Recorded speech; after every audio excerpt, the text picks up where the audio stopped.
This is the Minka A Dyno XL fan. And the issue I'm having with this is once I installed, it's pretty good. This is what the remote looks like. I have a Dyno XL, and then in the other room, I have a Dyno. That's a Dyno, right? The remote looks pretty much the same thing. The only difference between the Dyno remote and the Dyno XL, this is the Dyno XL. You're gonna see it's got 1, 2, 3, 4, 5, 6 speeds, and then a reverse fan at the bottom. The dyno just has one speed, one, two, three, and a stop button, and that's a light thing. Both the light dimmers on both the fans work in the same manner. They just cycle through it. What that means is that by pressing the top button, you're not going to increase the brightness, and by pressing the bottom button, you're not going to decrease the brightness. Either buttons, whether you use the top or the bottom, you keep it pressed. You have to keep it pressed because if you press and leave it, the lights go off. You keep it pressed and it'll cycle through the brightness and then go completely dim and then cycle through all the way up to it just goes round and round and round, which is kind of silly. But what I wanted to talk about the Dyno XL fan is I just got off the phone with customer service and they said that the biggest difference between the Dyno and the Dyno XL is the Dyno is an AC fan and the Dyno XL is a DC fan.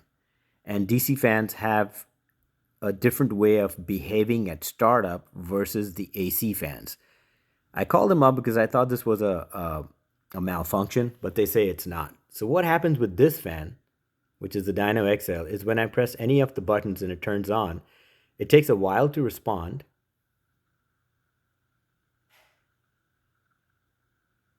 And it spins backwards, it jerks a little bit, and then it starts, which is super weird, right? I'm going to stop it.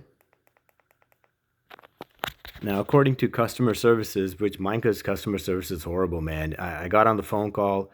I waited like 10 minutes for somebody to pick up the phone, and they said, I'm going to transfer you to technical support. That took another 20 minutes on hold. And then whoever got on the phone was just kind of short, terse, rude. Anyways, I don't know if this is a normal way for a DC fan to behave. According to customer service, they said this is normal because it's a DC fan, but I think maybe the controller box that receives the signal from the remote control is maybe failing or it's bad because I don't think it should behave this way. So I stopped it and I'm going to hit, let's say I'm going to hit 6 again, right? I'd say that took about 3 seconds. Start, stops, jerks. I can hear a little croaking. And then it starts to spin up at normal speeds. And it works like this. I mean, I've been using it every day for about, I'd say a week and a half. It's working fine, but that's the weird startup behavior.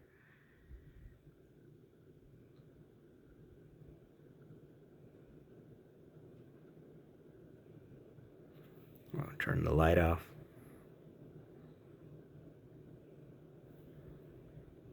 So yeah, that's it. Minka A Dyno XL.